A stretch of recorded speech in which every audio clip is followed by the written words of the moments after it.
Okay, apparently we are now live. Good job.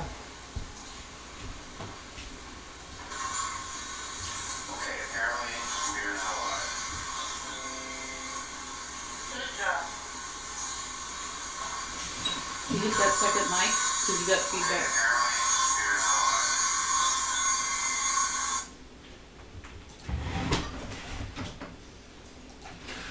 Okay.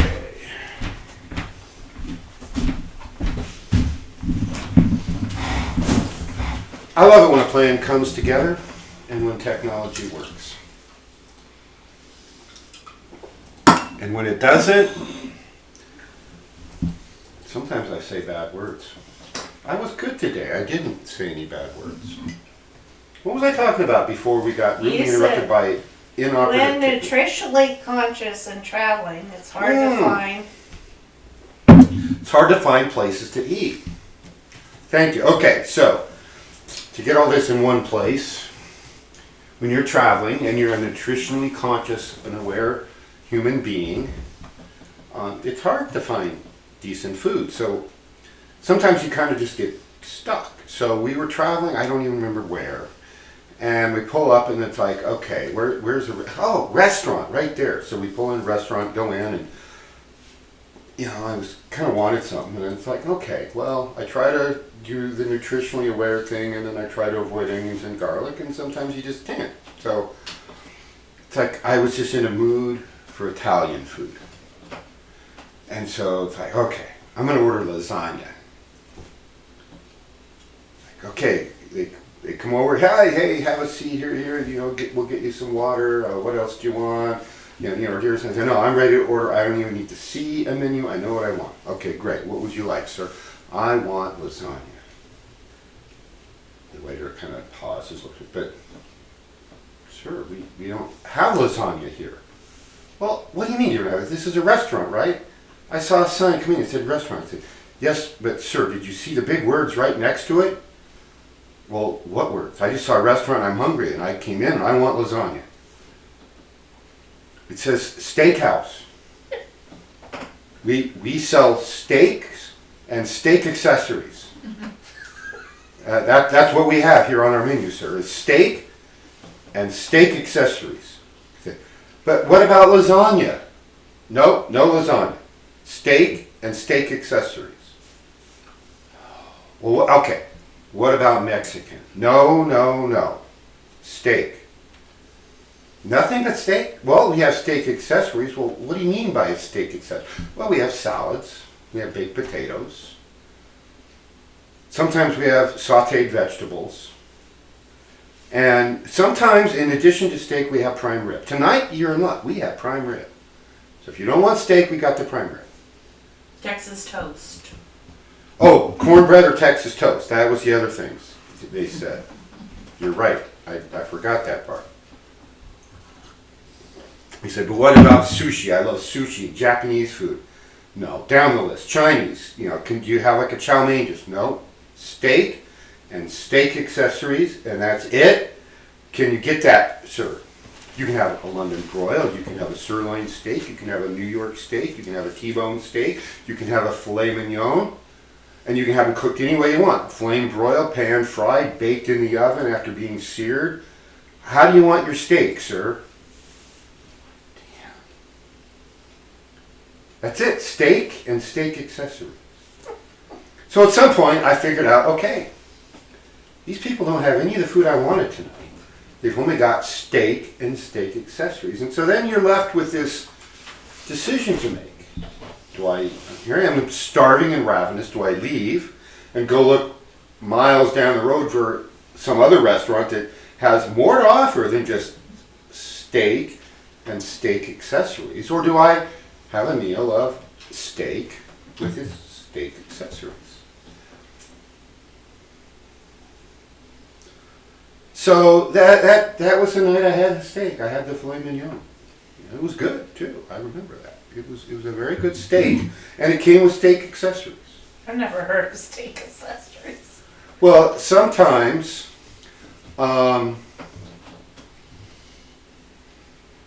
You just have to relate this to bad sitcom cartoon TV shows. Like you could live in a place called Arlen, Texas, and you could sell propane and propane accessories. I see where this is going. Huh? I said, I see where this is going. So, that's a stupid TV show about 4 rednecks in Texas raising the second generation of rednecks. And the head guy, Hank, he sells propane and propane accessories. Right? That's where it comes from. So, yeah. If you, at that point, if you stay there and you insist on ordering something that's not on the menu, eventually, here's what happens. The waiter says, okay, sir, hang on just a minute. And he'll go get the maitre d'. And the maitre d' will come over and she'll say, yes, sir, what seems to be the problem here at this table? And you'll say, I want lasagna. Well, I'm sorry, sir, this is a steak house. We sell steak and steak accessories, which is what I believe my waiter told you. Would you like some steak or steak accessories? We could just serve you the accessories if you don't want the steak. You know, all the salad and baked potato and Texas toast you wish. No, I want lasagna. You know, at some point, if you keep this going, then the next call is to the guys with the rubber-lined van who will take you to the rubber-lined room. Okay? And you've met the criteria for Albert Einstein's, it's attributed to him, I don't know if it's true, his definition of insanity, which is repeating the same behavior and expecting different results. Okay? That would be insane if I were to have done that. So instead I acquiesced and I ordered my filet mignon, medium rare, bacon wrapped, of course. That's the only way to have fillet mignon, as I used to call it. So that's what I did. And it was good too. And they were even able to grill it with no garlic or no onion powder. So that was good. Right. So, we're into a new discussion series. We finished up the Tree of Life. I'm open to questions on the Tree of Life. If you have something come up in your personal work of using the Tree of Life as a consciousness map, just contact me. I'll answer questions about that.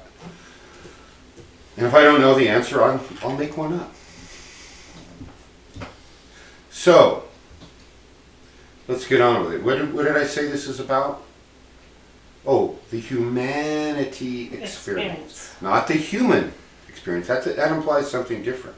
The humanity experience implies we're talking about the humanity as a collective.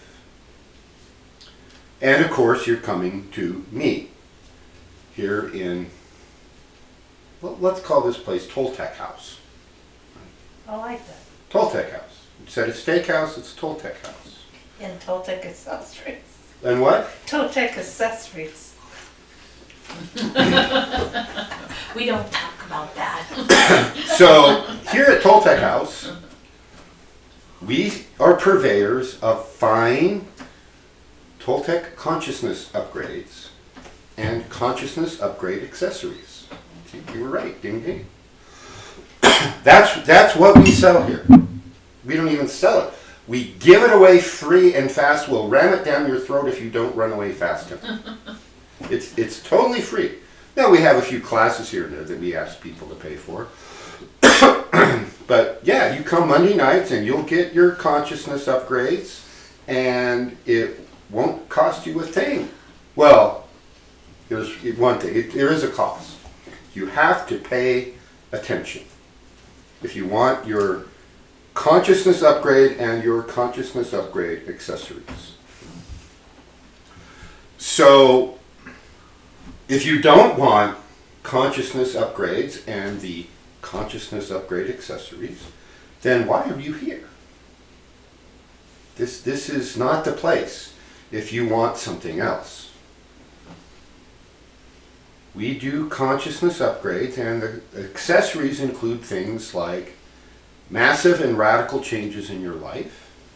It includes physical, mental, emotional, and spiritual repercussions, shall we say, reverberations, physical pain, emotionally disruptions, spiritual awakenings and transcendence. These are some of the accessories that come with the consciousness upgrade, right? So here at Toltec House, that's what we sell. That's what we are purveyors of, is consciousness upgrade and consciousness upgrade accessories. Now there's a lot of other ways you can run your life. You don't have to be here. This, and the sign on the door says Toltec House. Consciousness upgrades, consciousness upgrade accessories, and lots of discomfort. Guaranteed. Right? From day one, that's what we tell everybody walking through the door. They walk in the door, they're in the foyer, before they take off their coats and sit down. Hey folks, welcome to Toltec House. Are you here for the consciousness upgrades? Oh yes. And the accessories, right? Yeah, we want it all. And you understand that the consciousness upgrade accessories include required discomfort and required radical changes in your life. Oh, well, how uncomfortable are these discomforts? Worse than you can imagine. Well, then why would I ever do this? Because at the other end, you're a fully realized integrated human being on your way to becoming a god. Oh, well, that sounds good. Tell me more. Well, you're going to do a lot of hard work. Some of it won't be fun. Mm-hmm. You're going to have periods of time where you're angry at the teacher of this place because he's making you do things. And you're going to have paranoid-like reactions, and you're going to blame it all on him.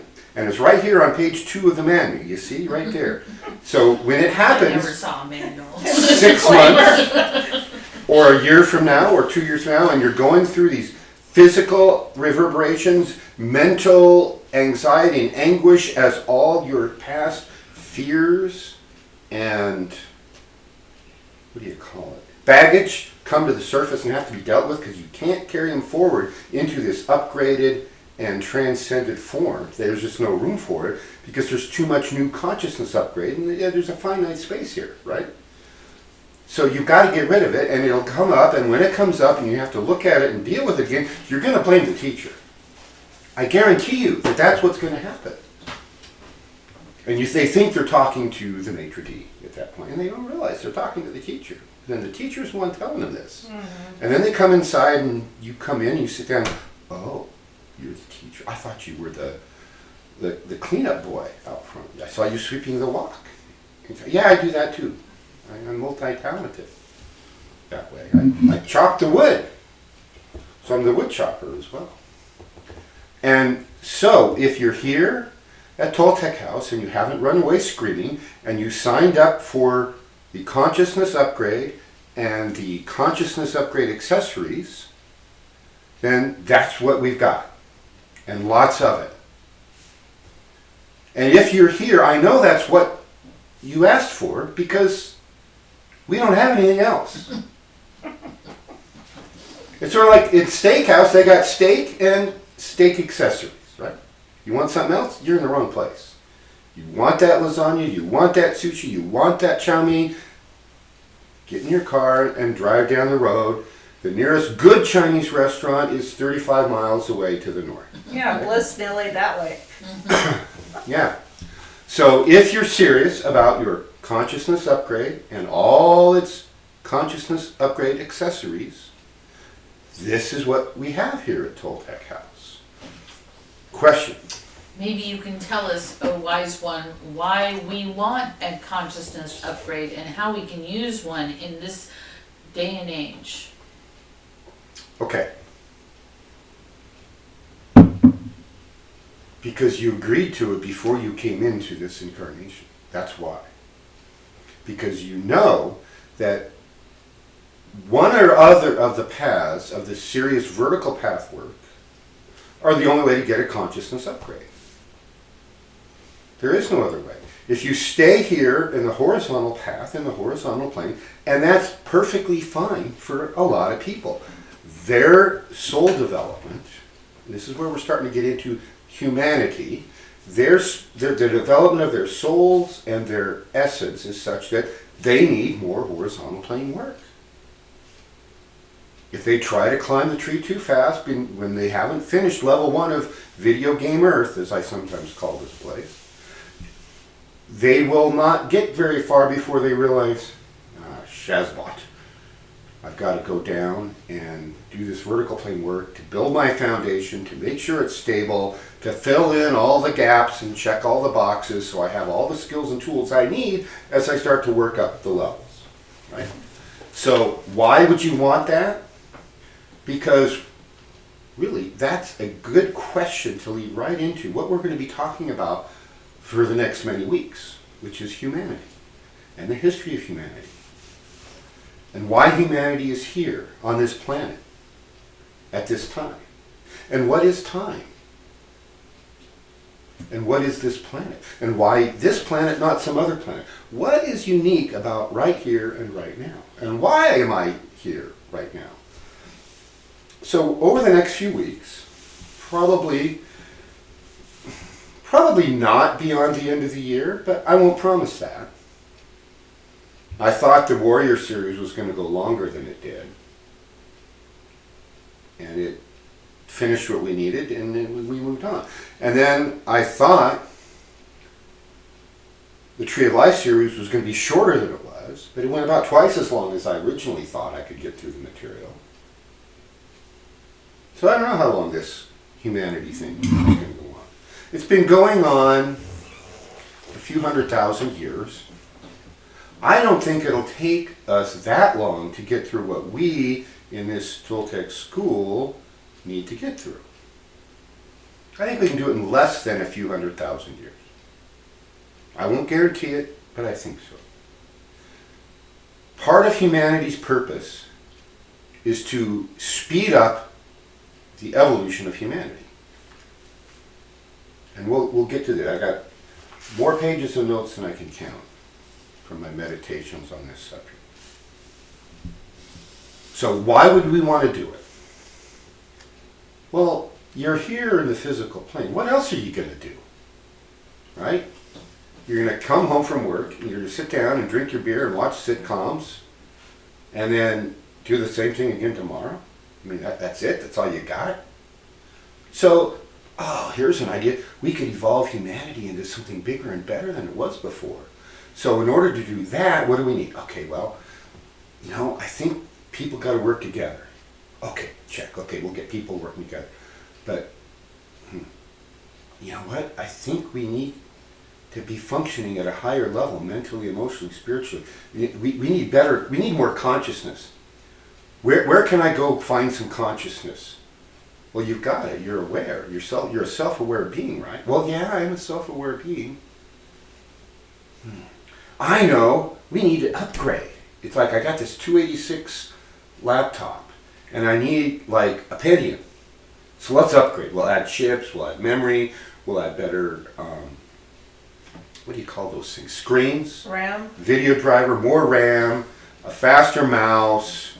We'll add all this stuff, and then we'll have a better consciousnness, and then we can work together better, and then we'll do something cool. I don't know what, but I sense that there's something cool we got to do, but we got to do all this other stuff first. So if any of that, at any point in your life, has triggered you to say, I think there's more to life than traffic jams, sitcoms, and drinking beer, then what you're really looking for, although you don't know it yet, is a consciousness upgrade. Okay, I'll be the very first one to agree with your but wait assertion that Toltec consciousness upgrades are not the only type available. Ours are just more complete than everybody else's. And it's the highest levels that we know of on this plane. And it's because of who the Toltecs are and where they come from, which is going to be part of this series. And I've talked about bits and pieces all this before, but there's more coming through, and we're going to do it in a new way. Did that answer your question, curious young lady? Sure. Would you like to know who's online? That's a wonderful idea. Let's see who's online. Who can I consult tonight? Who's on first? Insult or consult? Consult, yes. Mohaddeep. Wadid. Maria Bellotti. Maria. Aaron Eaton. Aaron Eaton, really? Yep. Really? Hi, Aaron. Hi, Aaron. Welcome. George G. George G. My favorite SoCal peep. William Rolling. Will. Rolling. Keep them doggies rolling. Oh, sorry. Wrong show. And Dennis Brown. And Dennis Yes. Brown. Cool, Dennis. Now, who else besides me knows the name of that song, or the song and the show that song I started singing comes from? Dennis Brown better know. Anybody? We'll give him a few minutes. You guys can answer too. I know Bonnie over here knows. I don't know. Clint Eastwood was in it. It was his big break when he was very young. Rawhide. Who said that? Maria Bellotti. Maria! Ding, ding, ding. Ding, ding, ding. 3 dings on that, and she beat Dennis, who's my generation, and he should have known. Rawhide. But for a bonus 4th ding, Maria, and she's the only one eligible for the 4th ding, who sang the song on the original TV show? We'll give her a couple minutes. She's probably looking it up online. Probably. You know what? It's a fair cheat. Yeah. It's a fair cheat. But I'm betting she knew the name of that song and show. I guess I need to give a time limit. Another 10 seconds. He's on a roll. I know. Well, So the it's song is because it's Will's song, right? That's his new theme song. Will Rowland. So, Moadib had shared earlier that he should be charging admission for his comedy show. Okay. And I wrote, apparently he's on a roll. And Maria wrote, I'm too poor to pay attention. And I said he would give P.T. Barnum and E.J. Gold a run for their money. Okay. Well. And Aaron Eaton said something about spiritual evolution. I believe he was trying to guess where you were going with Oh, your okay. new series. Okay, so the person who did the song. Aaron said Johnny Cash. That's a really good guess. Too bad it's not correct. It was a country western singer named Frankie Lane. Look it up. Frankie Lane. He's on a And roll you know, tonight. there was a movie who made Frankie Lane and that song famous a second time from the Okay. TV show. He's not The allowed. name of the movie, Here it goes. The Blues Brothers. Oh. They did that song, and when they barged their way in and pretended to be a country western band, That's right. when they wanted to get Oh, right. rolling, rolling. I'm gonna have to watch that whole movie. Rolling, rolling, rolling, ride. Hell bent for leather. I didn't know he could sing kind of too. weather. Yeah. Okay, so, yeah, Aaron, consciousness. So, humanity. We're going to start with a couple of axioms. Everybody knows what an axiom is, right? Mathematically, I'll bet Aaron does. I'll bet Dennis I don't. Brown does. The rest of you should, because I know you passed a math class once upon a time, and I know you heard the word. An axiom is a core fundamental assumption. If you accept the initial axiom or two, then everything else can follow logically from that, or illogically from that. Logic is overrated. Like the tonneau. Yeah. So, one of the core axioms is that in our universe, there is a great creative force. This creative force is so vast and so complex that it defies any type of analysis we can make here from our 3, or if you want to include time, 4-dimensional reality that we live in. And the nervous systems of these avatars that we have are woefully limited compared to the vastness of the universe.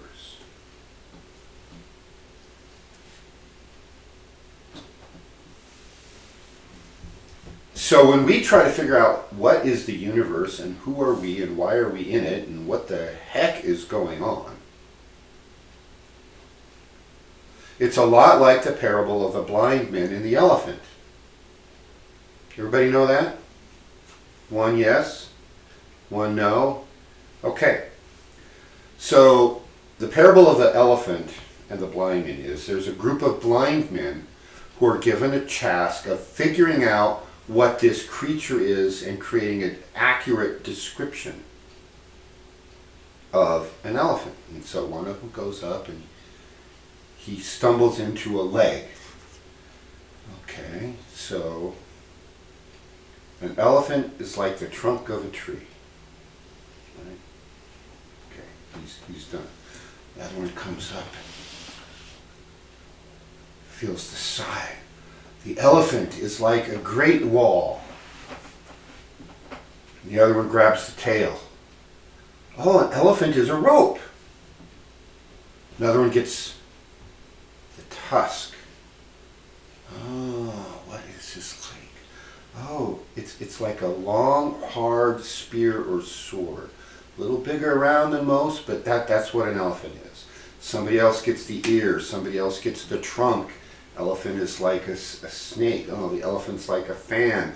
And so none of them get the whole picture, right?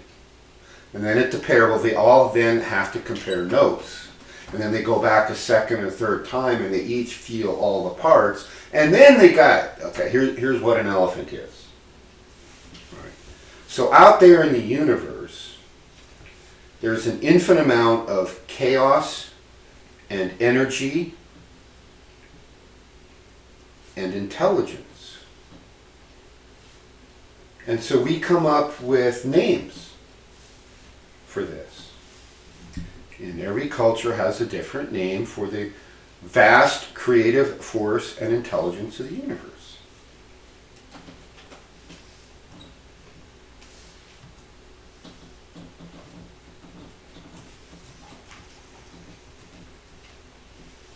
Now,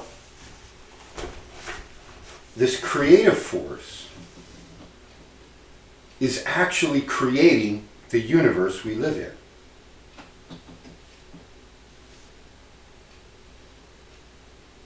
That process isn't done.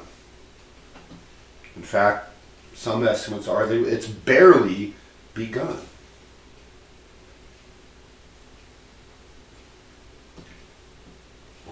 And in the process of doing this, the creative force, the intelligence of the universe figured out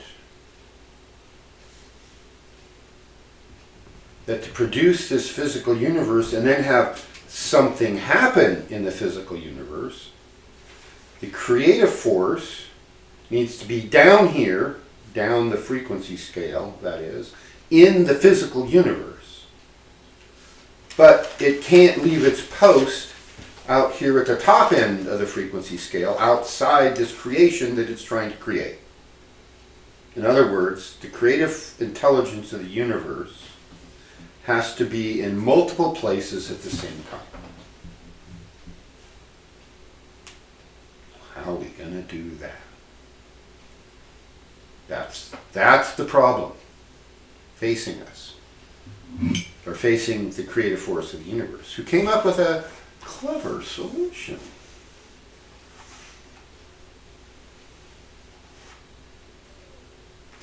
Oh, I should also tell you that this creative force of the universe is creating a vast, what is the equivalent of a vast physical body for itself to inhabit.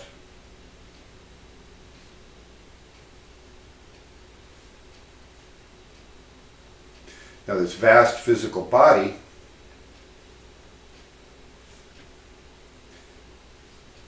isn't fully animated yet.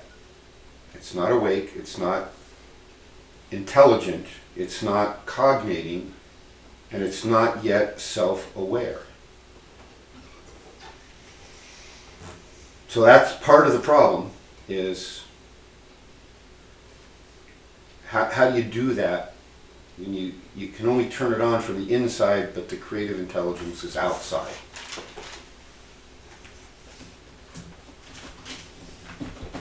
So, interesting problem, huh?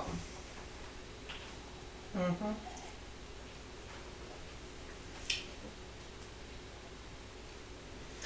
So, when this plan began to be hatched, of how to fix all this, you could actually make a case that the creative intelligence created this series of planes of reality, this step-down series of frequencies, specifically for the purpose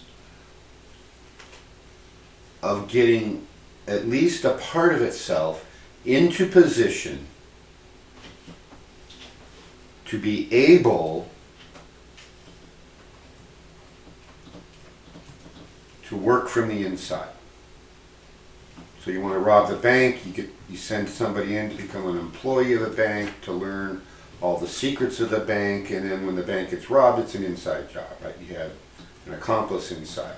So the great creative intelligence of the universe needs accomplices on the inside in order to finish the creation and then to activate it, to turn it on. Is it starting to make sense? Starting to see where this is going? And there's things that have to be done here that can't be done from out there. That's the key.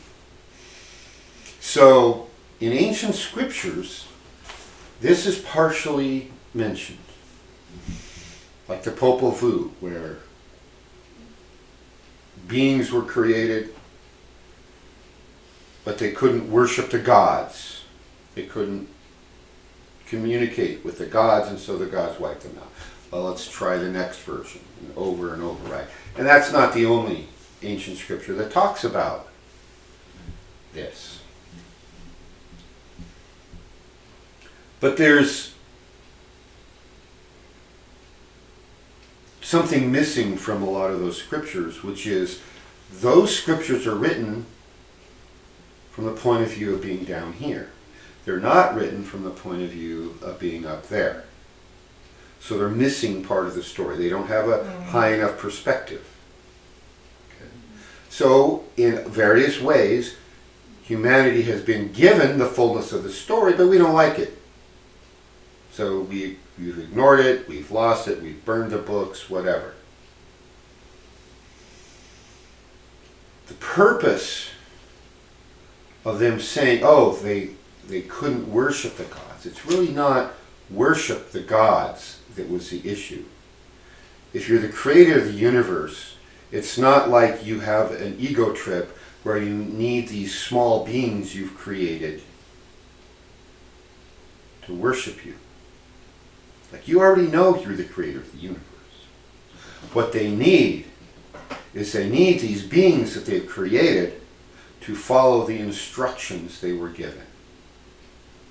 And these instructions are how to live in such a way that they can evolve, and not just evolve their physical beings, but evolve their eternal self, their essential self. Because what happens is a physical being is created and an intelligence is sent to it.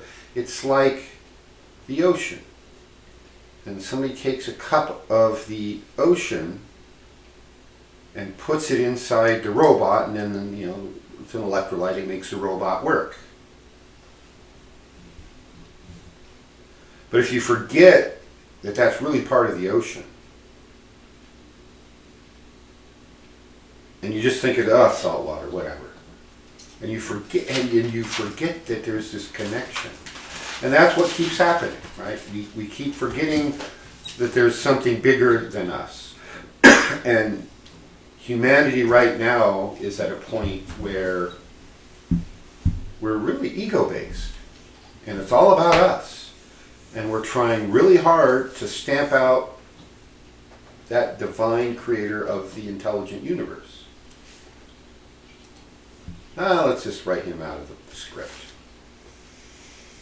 And really what we're supposed to be doing is just like actors in a play, we're supposed to be down here, we're supposed to learn our lines, we're supposed to do the script, and good things are going to come out of that. But instead, most of the people are like actors all dressed up, they're on stage, and they're bumbling around and bumping into the other actors, the other characters in the play, and saying, why does everybody else seem to know what they're doing, but not me? Well, mostly the other characters don't. They're just pretending. They're acting like they know what they're doing, or they decide they're going to do something because they've lost their script too. And every now and then, somebody on stage will wake up and realize, oh yeah, there was something. Oh yeah, I'm supposed to do something. Oh yeah, there's a script. That's it. I gotta find my script. That's my instructions for this incarnation, right? I gotta go find those and do it. And it's a remarkably small percentage of the actors on stage who remember there's a script and go search for it and find it and then start to follow it. Oh, that's what I'm supposed to be doing. Oh, we're supposed to be developing the skills needed to become co-creators with God. Oh, wait, I have an infinite link to God right now. Wow, do you see what this says? Hey, but come here, look. And they go, where's the beer? I got to go watch my sitcom. Right? That's the response we get. It's like, wait a minute, this is so cool. So here in Toltec House, we are purveyors of consciousness upgrades and consciousness upgrade accessories. One of the accessories is a formula. We've been doing this consciousness and consciousness upgrade accessories for more than 15,000 years. So we've got a formula that works.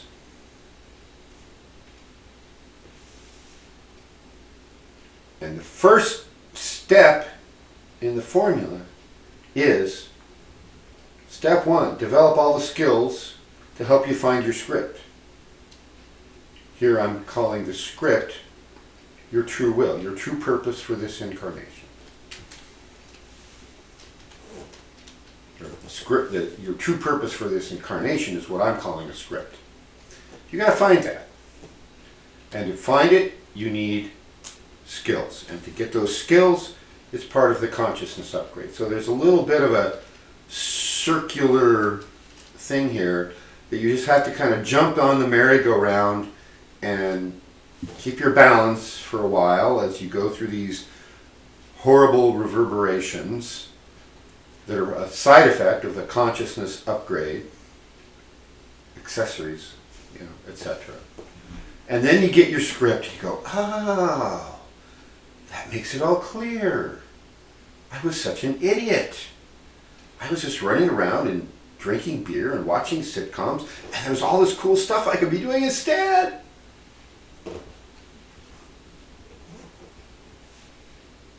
So that's kind of where we're at, right? Is that's what we need to be doing as a humanity.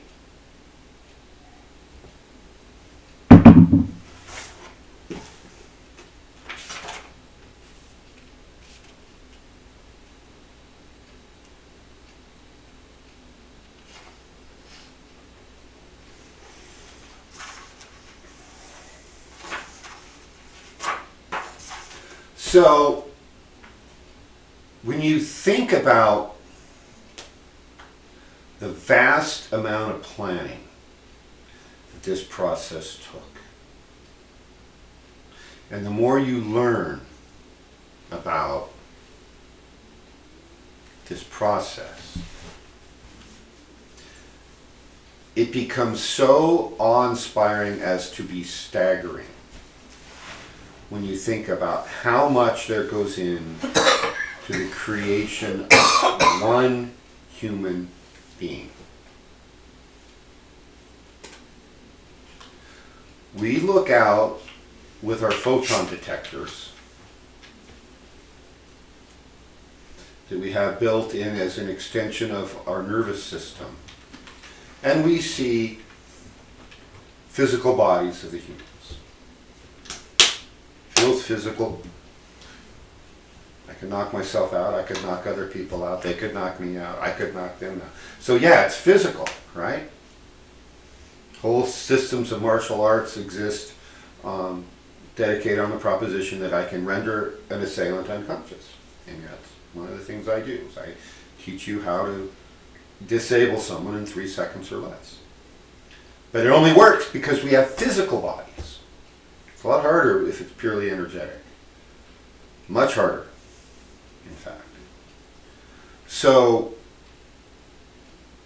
it's important to understand, though, this is not our only body.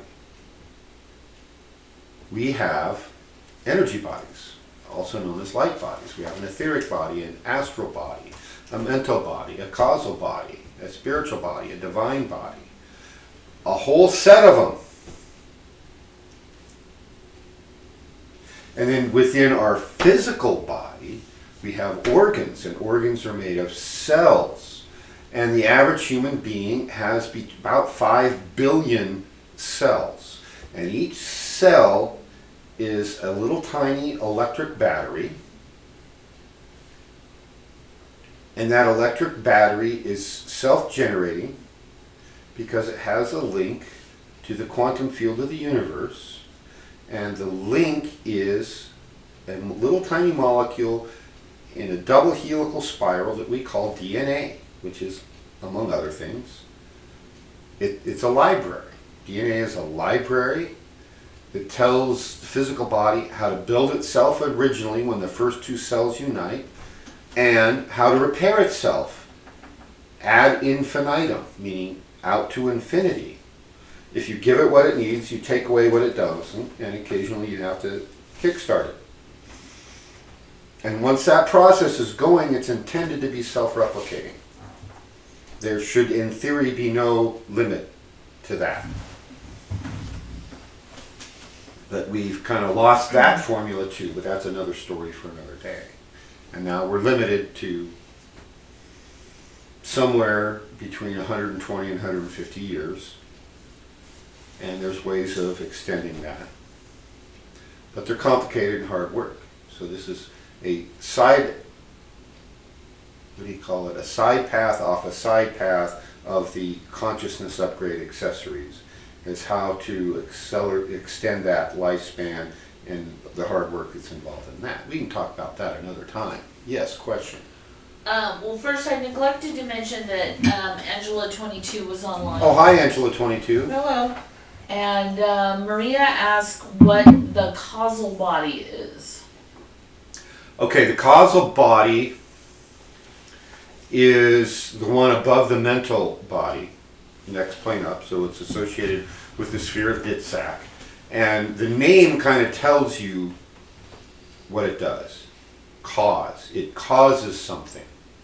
So the AL suffix means pertaining to cause. AL suffix means pertaining to whatever came the first root part of a word.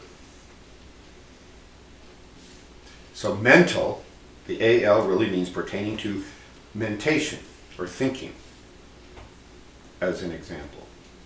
Physical, pertaining to the solid stuff.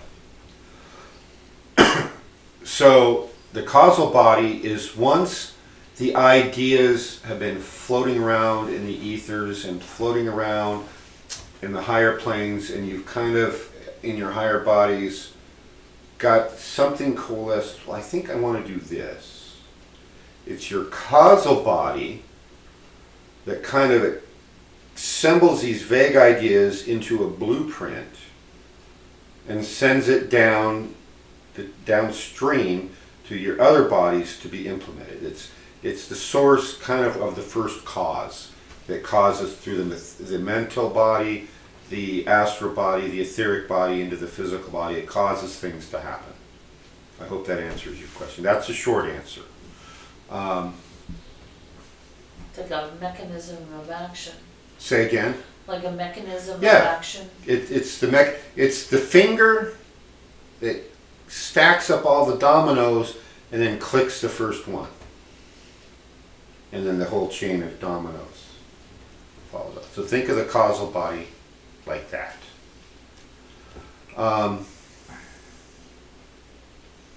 Where were we going just before that question? DNA, sorry. Go ahead. You said the DNA is a library that tells Oh, the okay, body- yeah. So the DNA is this library. It's receiving information, it's receiving energy, and instructing our bodies to behave a certain way. So we have this vast, elegant series of bodies. We have billions and billions of cells, and each one had to divide and specialize. So we start with one protocell. We call them stem cells in scientific terminology today, meaning they can become anything. A stem cell has the ability to transform into any part of your body. It can become bones or livers or eyes or whatever. And there's instructions that tell it what to do. And the instructions come from an energy grid that is defined like a three-dimensional axis system. The instant the first cell divides, there's a plane between them. Okay, there's your first plane of your set of axes. And then the information is coming in from out there, beyond the veil. It's the vast intelligence of the universe, because that's what we're connected to. So these energy structures, the chakras, which are acting like transformers, to take that vast infinite energy down stepwise so that it can power, both energize our bodies and be the purveyors of intelligence to come in. So just one human being with its billions of choreographed cells and its multiple bodies of light and energy, all conspiring to be here in the physical plane to do things that the infinite intelligence of the universe who sent us here and created this can't do without us. We are extensions of that intelligence. We are like the glass of ocean, and your job, part of it, is to remember that you're not just a glass of salt water, you're a glass of ocean. Yeah. I just thought of an analogy where if God is the brain and the one sending the signal, let's say, to pick up that glass of water, and then we are the hand or the extension then that actually Yes. to do that and to send back information Mhm. that, oh, the water's too hot or cold or Or whatever. not enough salt, or Right. too many pollutants, and what have you. So yeah, that's a very good analogy. So we're all connected. That's one of the lessons that the wise people have been endeavoring to get us to learn for eons. Probably a lot longer than just the last 15,000 years that the Toltec work has been going on here on North American continent. There are links to other continents and farther back that this work has been going on. Eons. I don't know why, I just suddenly started coughing. Do you need a cough drop? Oh, that would be good, thank you. So,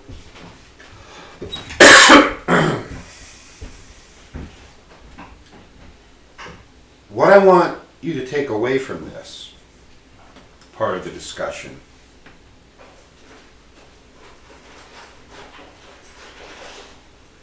every single human being that comprises the larger organism of humanity. Thank you, ma'am. Do you want more tea? No, that's what made me cough. I think I've had enough. So every human being that comprises this larger humanity organism is like this infinitely elegant cell that we have inside us, where all the cells specialize. We have liver cells, muscle cells, bone cells, nerve cells, and so forth that make up our body. And they all have to be functioning together. And one of my one of my older natural doctors that I studied, a guy named Samuel Hahnemann, described as a harmony that obliges wonderment. I like that. That's nice. Harmony. That obliges wonderment. Yeah, there's a whole long quote I can give you if you're interested. He was the founder of a system of medicine known as homeopathy, which is one of the earliest Western forms of energy medicine, at least that we know of, that survived the book burning parties. And yet, when we look at what composes a human being, and this vast elegantness, and this direct connection to the infinite source, we realize how important each human being is to this larger humanity organism. Now, in our bodies, certain cells have short lifespans. Our skin cells, for example, a week or two. And then they die, and layers of dead skin slough off. You know, there's 10 or 20 layers of dead skin cells that get compressed down. They actually have a function of being part of our waterproof layer that keeps outside fluids out and keeps our ocean in.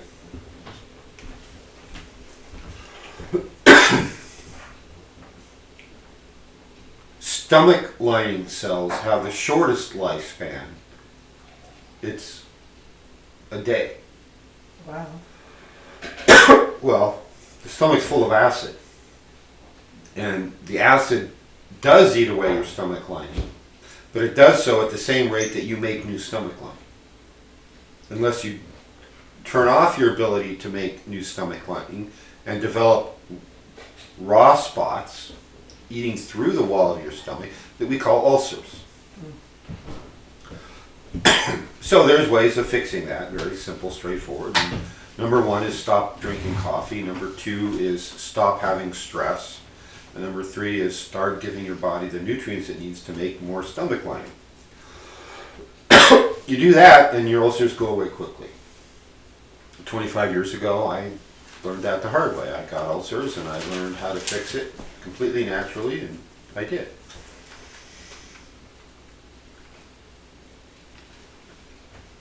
So there's two things there, right? There's this amazing complexity and elegantness of what is a human being, an individual human being.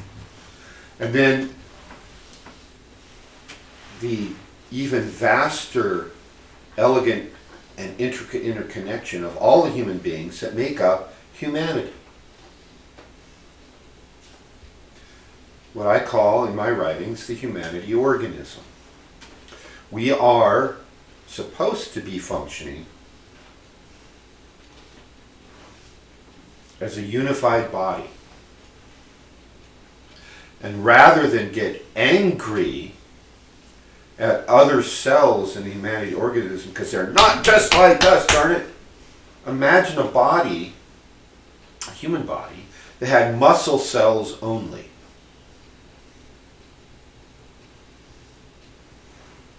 It wouldn't be alive, right? There would be no way to control which muscles to contract when. You need nerve cells to do that.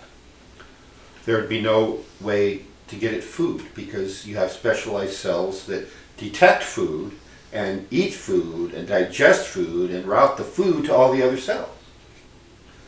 You have cells that all they do is absorb oxygen from the environment to fuel the alchemical processes taking place in all the other cells, and then those same cells that pull oxygen in send waste gases out. We call those lung cells. And if we didn't have all our cells getting along,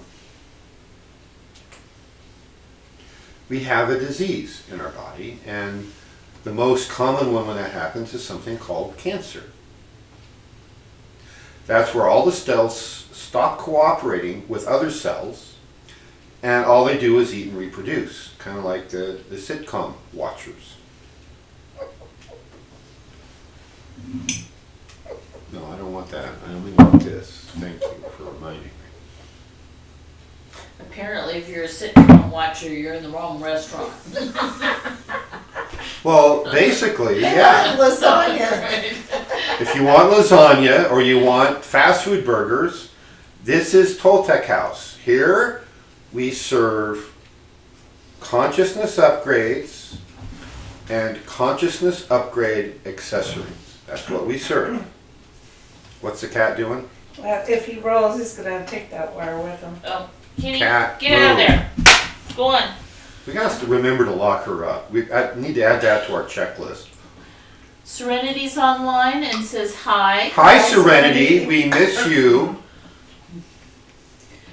And Angela said, diversity is the spice of life. You're right. Let the spice flow. The spice must flow. One of the many lessons from the Dune series.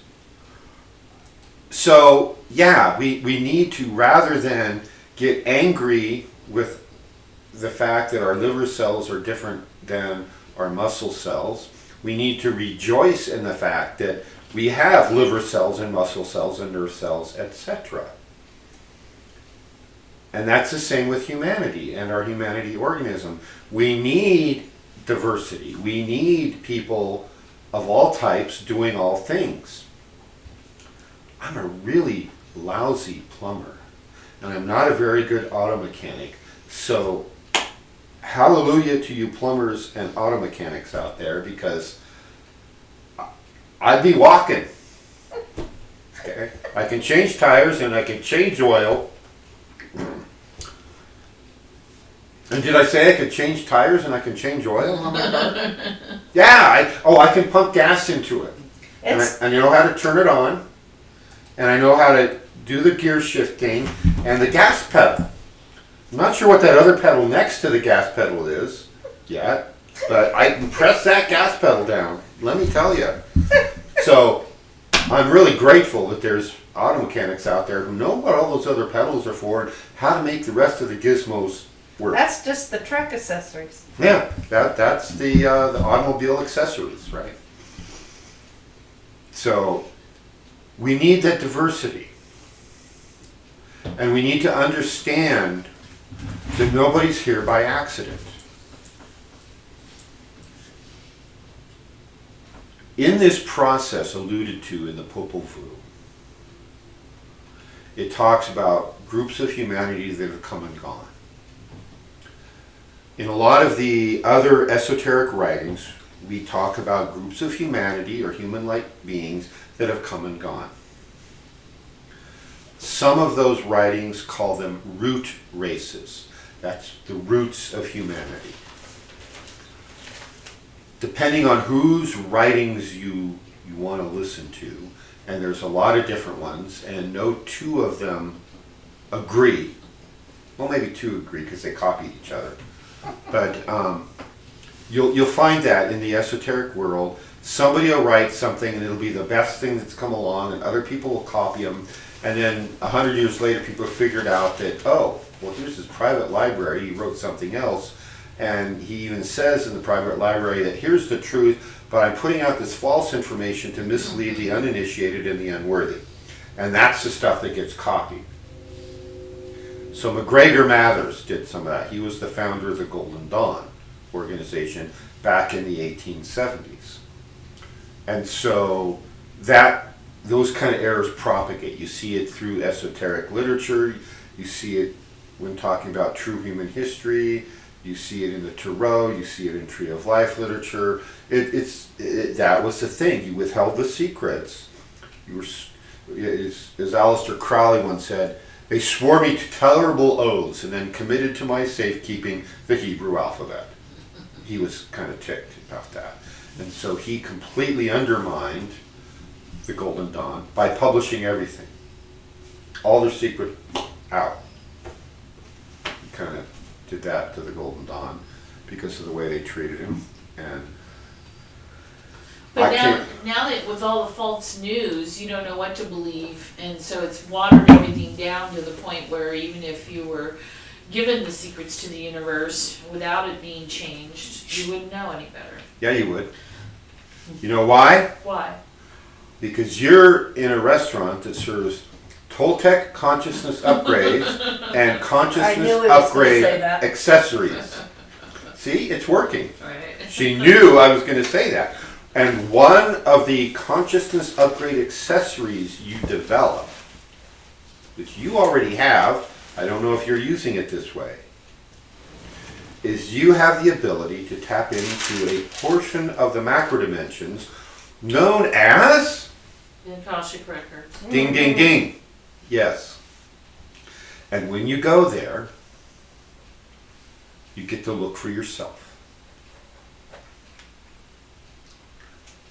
You don't have to believe anybody else. You don't have to believe popes who fill you with lies about being damned to hell if you don't worship them and all the other spiritual lies they try to purvey. Right? You can go look. So doing consciousness upgrade work results in you developing an ability that they can't lie to you anymore. It doesn't work. More than anything else, they don't want you upgrading your consciousness. And everything that's a consciousness upgrade accessories, like a true knowledge of God, a true knowledge of the higher planes, a true knowledge of your higher bodies, how to access them, how to use them, how to integrate all that, how to link into a truly functioning collective consciousness of humanity. Right? That's what's under attack. There's a dark side, there's a light side, and if you look at the yin-yang symbol, that's how the universe works. Actually, it kind of swirls this way. So we need a dark side. There's supposed to be a dark side. There's supposed to be a great adversary, and there is one. And we're supposed to not forget which side we work on. If it's your true will to work for the dark side, great. Have fun. You're in the wrong place. This is not the restaurant for you. Toltec House is not going to feed you. If you're working for the light side, welcome, because here you'll get fed and taught the tools of what? The steakhouse. Consciousness upgrade and consciousness upgrade accessories, right? That's what we do here. But, so there's a light and a shadow that's required to Yes. motivate the universe. And the shadow does not necessarily mean evil, bad. And you do teach how to deal with evil and bad. Right. So, But I don't teach you to follow them, right. right? If you want to follow evil, great. Good luck. I'll see you on the battlefield. That's what I'll tell you. Have my utmost respect as I take off your head. That's it. It's like two football teams. You know, they shake hands beforehand. They go out. They beat the holy heck out of each other, and one team wins and one team loses. And then afterwards they go, "Oh man, you guys really kicked our butts today, didn't you?" And they all go out for pizza. And then they go out for pizza together. Pizza was the ultimate after football meal. If we had any choice at all, that's where we went. Back in my last century, no, not just last century, last millennium, in my football playing days. So Yeah. excuse me, so we're here to do alchemy for creation. Yeah. So the purpose of humanity organism is exactly what is described as the name of Teotihuacan, which is The places where gods are the forged. city where gods are forged. The humanity organism is trying to become godlike, a god, right? Individuals working in groups can create like God creates. If you do your consciousness upgrade and you learn to use your consciousness upgrade accessories. And it's a process that takes a long time. How much time I got left tonight? I think I can get into some of this. I mean, there's going to be a lot we have to talk about. We have to talk about certain aspects of science. We have to talk about waves and frequencies and how we utilize these. We have to talk about a lot of different things. Just like I had to define terminology before we could talk about how to use the tree of life, we got to define some terminology before we talk about what is humanity and why here, why now. Basically,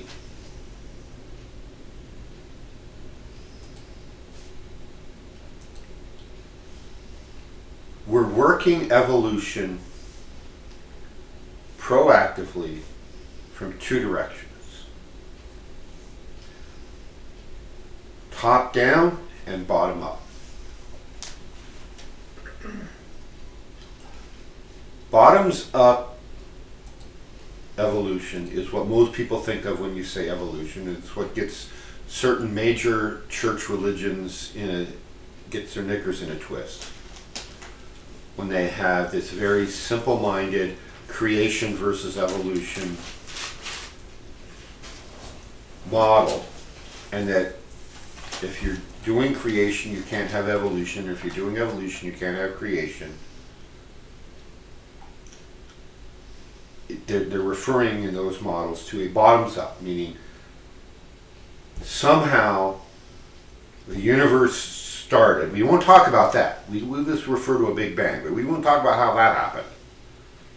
And then matter occurred, and then smart mud conspired to create smart worms with fancy nervous systems and fancy flippers to move through the muck to learn to build airplanes and automobiles and McDonald's restaurants.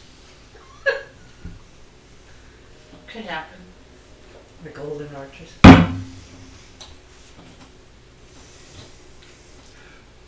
The major flaw in the smart mud theory is they basically say, they start their analysis just after the Big Bang.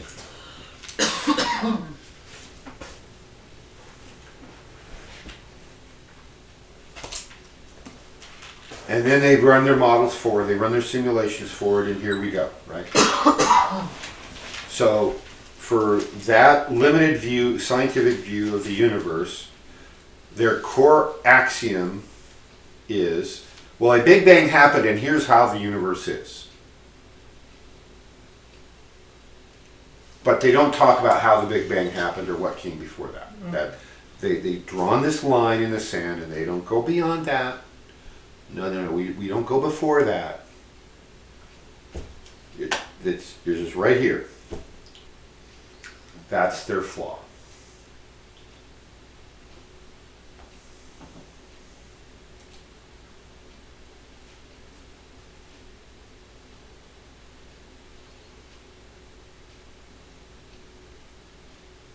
It's not, and this is my opinion based on all my lifetimes of investigation, it's not, and my connections in this lifetime, creation versus evolution, it isn't an either-or phenomenon. It's both. Something created the universe. We call it the Great Creator, for lack of another name. Evolution is simply a tool for what is an ongoing process of creation. See, the pure creation-only models treat creation as a single event. First there was creation, and now we have a static, steady state, and everything has always been just like it is now. Well, wait a minute, what about these dinosaur fossils over here? No, we don't look there. We just look right here, right now. Oh, that's just been put there to confuse you, to test your faith, and all the other hocus pocus arguments against science, right? And the obvious, when you look at the pure creation stories of how the earth formed and their models trying to explain all this physical evidence, they come up with some pretty hilarious models like, oh, we're going to turn on the laws of physics here because it proves a point. Then we turn them off for the next 10,000 millennium, and then we turn them back on, and then we turn them off. The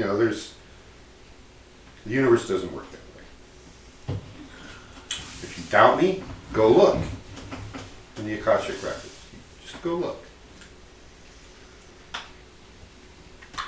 If you use your Toltec consciousness upgrade accessories, you have the ability to do that. Don't believe anything I tell you without verifying it. I mean that.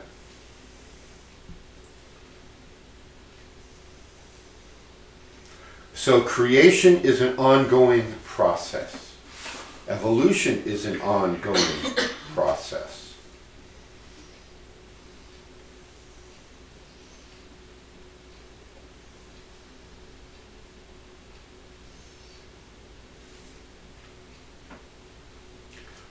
And humanity's role in that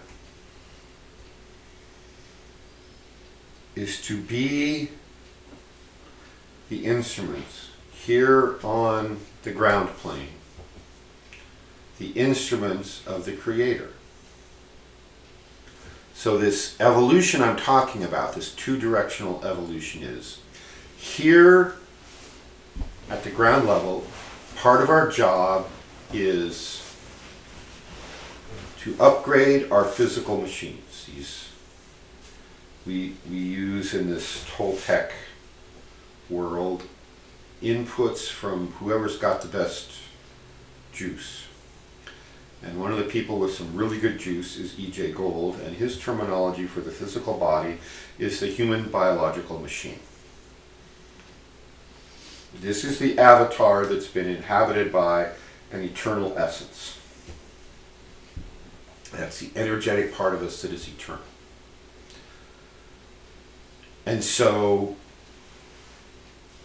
from the bottoms up, we're trying to take these human biological machines and collectively work to improve them. One of the functions of the nervous system, other than to move our fancy flippers to move us through the muck to find food, is that it's partly an antenna system to interface between the physical body and the energy bodies. No, wait a minute. What was the antenna? The nervous system. Okay. That's a more macroscopic antenna than the DNA antenna. And this interface then allows us, the more complex our nervous system gets, the greater percentage of our eternal essence that we can host here in our avatar, here in our physical machine. So we're trying to upgrade the physical body. That's one of our tasks. Generally speaking, that's thought of as a long-term process. Evolution takes time in this plane. And part of the time involved is generation to generation to generation, the greater the percentage of humanity that pushes the envelope in such a way as we need new functions, then that triggers subsequent generations to have those functions. And functions we no longer need, like tails to swing on tree limbs, are quickly pruned out in the evolutionary process. You don't need tails? Great, they're gone. You have a little residual tail. Doesn't even, and for most people, extend outside the surface of the physical body. It's called the coccyx, just below the sacrum. It has a few little pelvic muscles that attach to it. That's all it's used for now, is to help our pelvis move our lower flippers.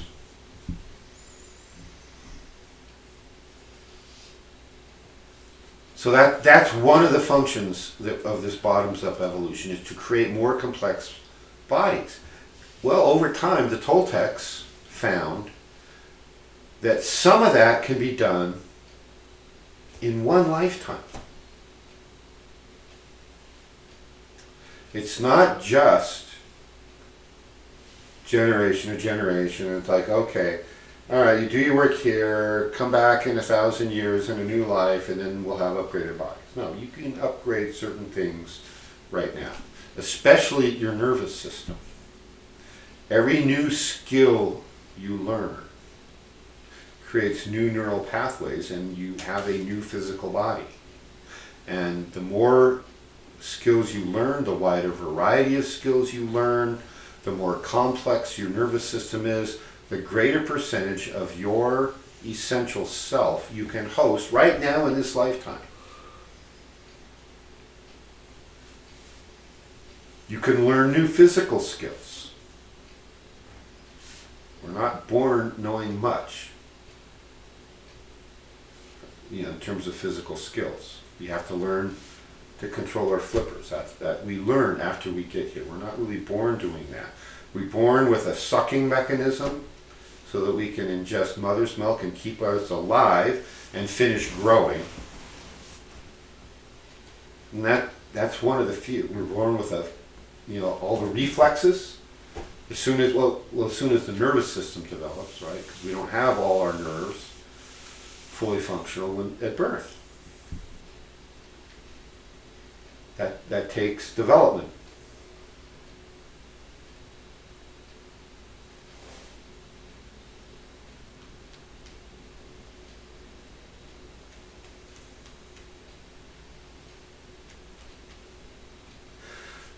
Top down, the essence has to develop the means of inhabiting this avatar. If you remember the movie Avatar, they had to go to great gyrations, great lengths to take these alien human hybrids they'd created in the test tube and match it to the DNA of the person. That's why the guy who became the star of the original Avatar movie, he wasn't the person who was supposed to be doing that. His twin brother was. But his twin brother was killed. And so then they had this alien human hybrid based on the twin brother's DNA, and nobody else could use it. So they found the twin brother who had been paralyzed in his military service, and so even though they had, this is ironic, they had the technology to fix him, but they doled those kind of things out. Well, you're not quite worthy yet. And so that was the thing. If you come do this really difficult, impossible assignment, then we'll give you the surgery to fix your injury. Right? Well, in the fullness of time, the way that movie goes, his physical body gets even more damaged in the work he's doing, and he fully inhabits permanently his avatar body, and so he becomes one of the aliens. There. I'm sorry if I just gave away the ending. It's a 20-year-old movie. I really thought you knew that. That's like when I give away the ending of Romeo and Juliet by telling everybody that they all die, including Romeo and Juliet. People say, I was going to go see that next year up at the Shakespeare Festival in Ashland. It's like, okay, I'm sorry. It was written in the 1500s, more than 400 years ago. By now, I thought you would have known. Okay? It's like, Everybody dies. Everybody dies.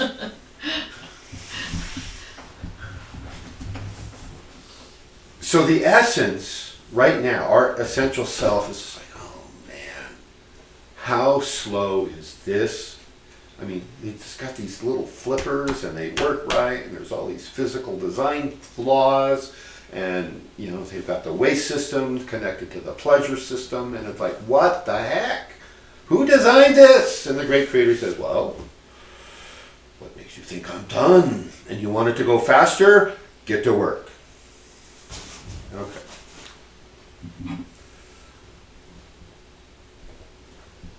So, the essence is trying to evolve better mechanisms of interfacing with the light bodies, because that's how it gets down here. And the physical mechanism is trying to evolve upward mechanisms of better evolving connections to the light bodies. And from down here, we can actually control the evolution and development of our light bodies and learn to use them. So this tonight has been kind of a big picture overview of the work that we do here at the restaurant called Toltec House, where we serve consciousness upgrade and consciousness upgrade accessories.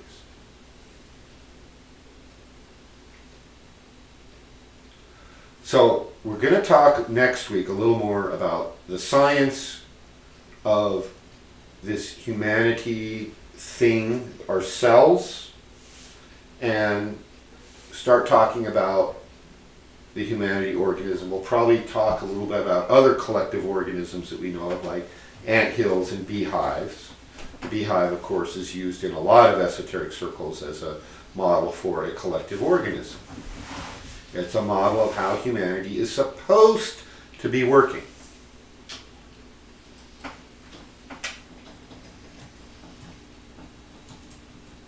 And subsequent to the science, we're going to be talking more about the history, how actually long we've been doing this on this planet, some of the setbacks we've had. Not that I'm naming any names about people who blew up continents 15,000 years ago, but that was a big setback because the human form had started to evolve to a much more complex level. And most of those individuals were lost, and in the subsequent several thousand years, many of the others who were outnumbered by, quite frankly, lesser beings were killed. Will said it. Will said what? It. Atlanteans. Uh-huh. Yeah. So, yeah. Dark forces got into Atlantis and really messed things up, and it set us back at least 15,000, more than that. And it seems like there's those are here trying to repeat that. Yeah, that's going on. You know, I just saw that the Japanese government, I thought, if not today, then yesterday, the Japanese government approved experiments of uniting human DNA with animals. Oh, Will wants his ding. Oh, ding ding. 2 dings.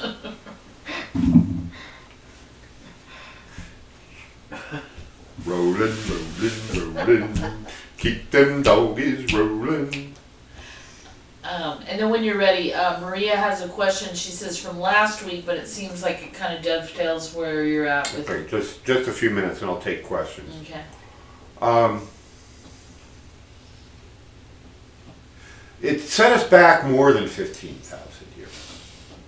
Because even though that was 15,000 years ago, we collectively as a human race are not up to where we were before Atlantis started its fall. Let's say we've had at least a 50,000 year setback in this work of humanity and furthering creation. Probably next time I'm going to talk a little bit more about what's different about Earth compared to other places. Why Earth? Why now? So let's take questions. Let's start with Maria's. She said last week you said something about we'll be upgrading to triple strand DNA. How would that happen? Dummy me would think it would be 4 strands, that the mechanism would split into 2, from 2 into 4. Well, maybe, but we're really going for 12-strand DNA. That's our ultimate. I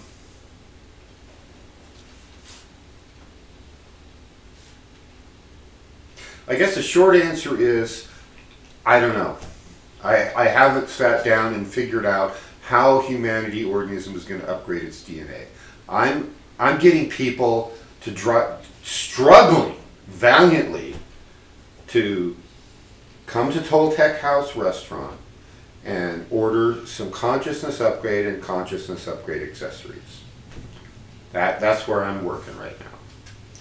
Is I'm trying not to freak out and get too upset when the customers keep ordering lasagna when they're at a steakhouse. Well, wait. No, I want my sushi. No, we're a steakhouse. Steak and steak accessories, right? That's where I'm at. And I get frustrated at how slow things are going. I'd love to have 12-stranded DNA right now. You know what I could do with 12-stranded DNA and the body that can host that? And the amount of energy I could channel in a body like that? Probably why I don't have it. You know, you heard the expression kicking ass and taking names. I don't take names. I just kick ass. Boom. No patience for that kind of thing. So, they put me down here in a slow body, on a slow planet, and we're trying to fix things and get them back to where they were 50,000 years ago. Okay? That's what our job is. And we're trying to do that a lot of different ways. So, not that I'm blowing off your question. It's a good question. All I can tell you is the formula already exists. It is out there in the Akashic records. It's beyond the assemblage point.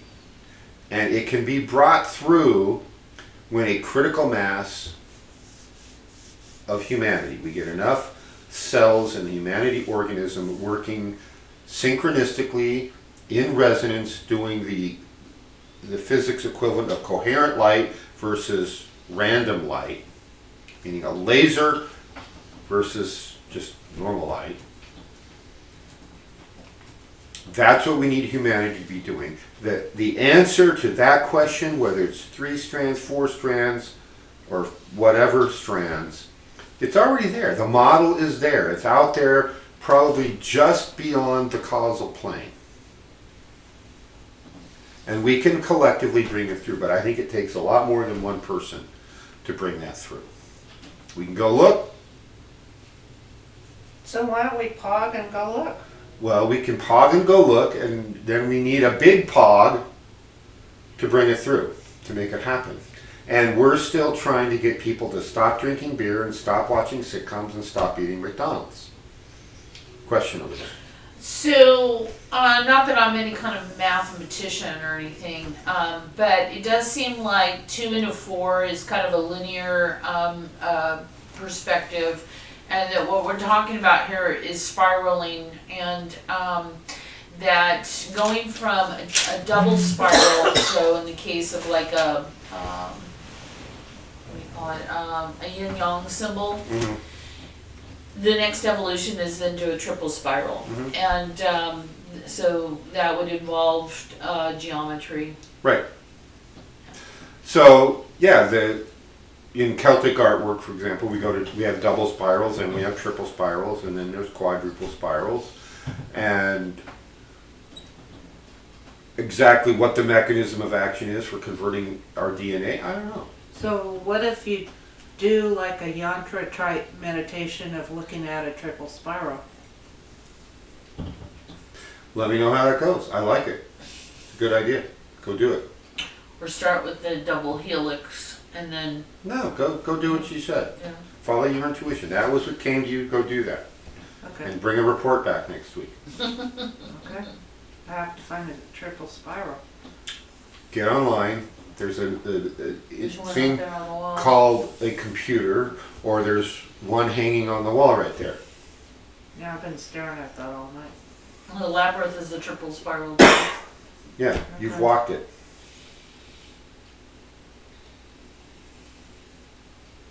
So what if you put the triple spiral inside and let it spin?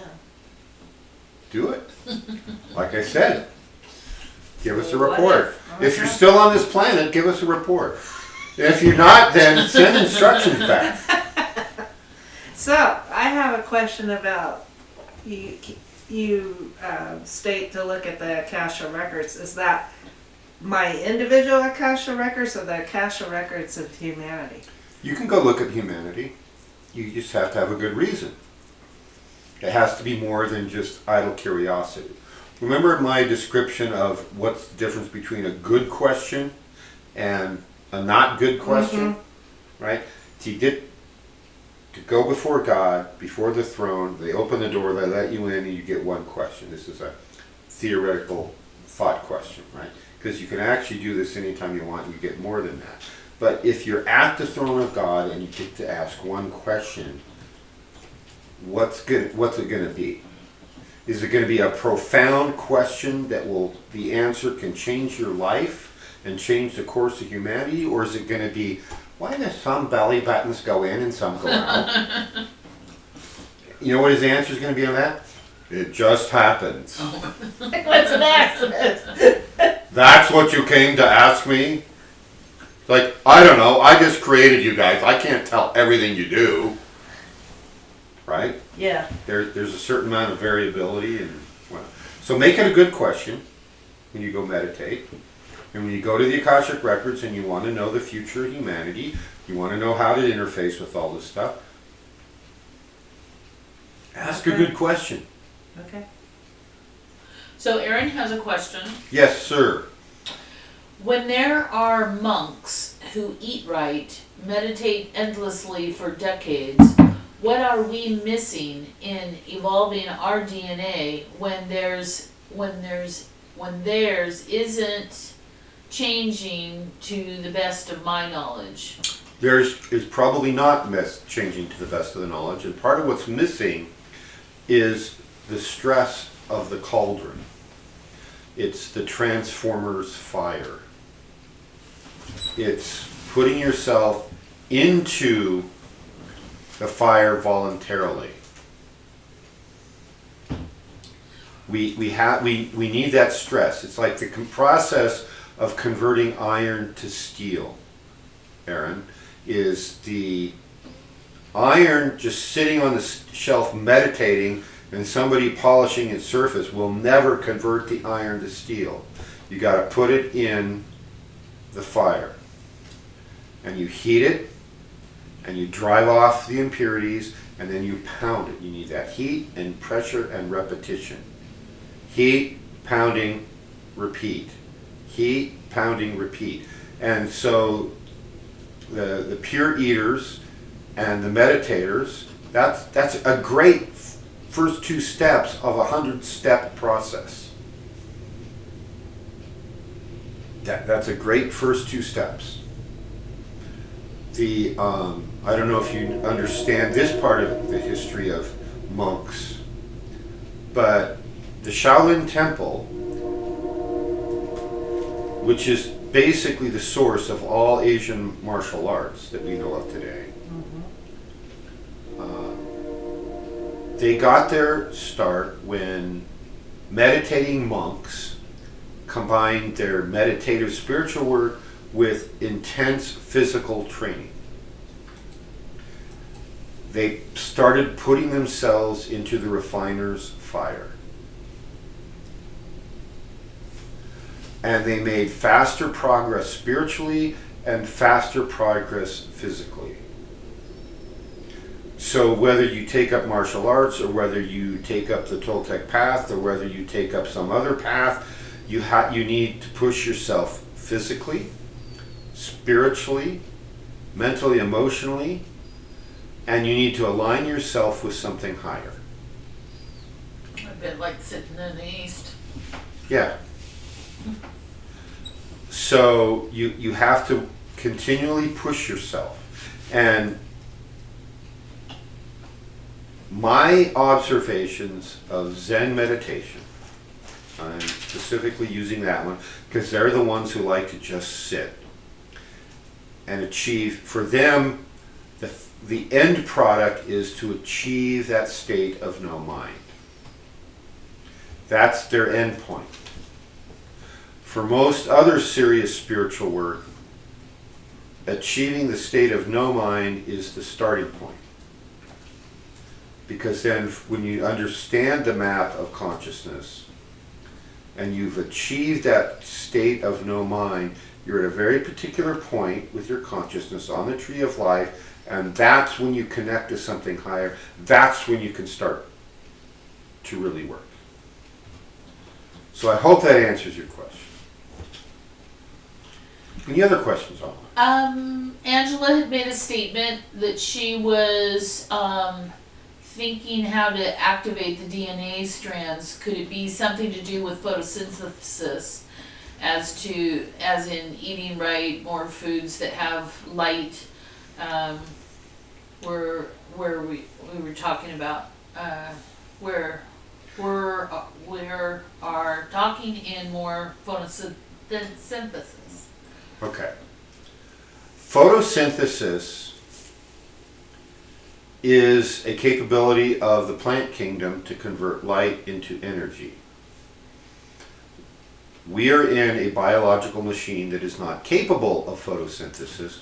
We are in one that uses something called the Krebs cycle. We burn oxygen and produce energy. They take light and combine it with carbon dioxide and produce energy, and they give off oxygen. So this is the scientific basis of why these whole carbon offset geoengineering crap is upside down and backwards. But that too is another story for another day. The idea, there is a small sect of spiritualists who believe that we can learn to absorb light from food, or food from light. The sun gazers and different things. And over time, at sundown or sunrise, when it's lower down and the light is coming through more of the atmosphere, and there's a filter, and so it's not as intense on our retina, we look at the sun for a second or 2 seconds, and you work up into a point where whether it's learning to absorb it through the light, or whether you're learning to pull in energy from the quantum field, which is the background field of energy. There are the people who claim to have done it. They haven't eaten food in 20 years, right? But it took them a long time to work up to that. And as an aside, I don't know that that's needed to get where we're going. Could photosynthesis and light be part of this? Probably, possibly. And certainly we have higher bodies of light. That could be part of the equation too. I'm not telling you I have all these answers. I'm telling, and I love the questions I'm getting, because you're all asking those, oh, what if? That's how answers come from. Oh, that crazy shaman, he said we might not be able to do this. Well, I'm going to go do it just to prove him wrong. Good. Go do it. Prove me wrong. I hope you do. And then teach me how. Right now, I'm just doing the bare minimum basics of consciousness upgrades and consciousness upgrade accessories. So get people to stop drinking beer, stop watching sitcoms, and stop eating at McDonald's. So we do that, and then we've got a starting point. Then we can get a group of people to work and move into the right direction. So the key is working in groups, and when photons work together, you convert your household light bulb into a laser. And lasers can cut metal, they can cut almost anything. Except certain types of mirrors. They don't do real well on certain types of mirrors. They just bounce that right back at you. that mirror energy. Yeah. So I think that's it for tonight, unless there's more questions. Okay, thank you everyone for attending, especially some of the people who are new to this group and haven't come very often. Did Viento ever show up? He was on earlier and in our stuff in the beginning. Whether he was on silently, because there's a couple people that aren't logged in. Okay. Well, people who aren't logged in, please subscribe to our channel and tell all your friends about us. And what else? If you log in, then you get to ask questions. You can't ask questions if you don't log in. You just sit there passively, and you miss the advantage of asking questions. Okay, thank you everyone. We're going offline now. Good one. You were on fire.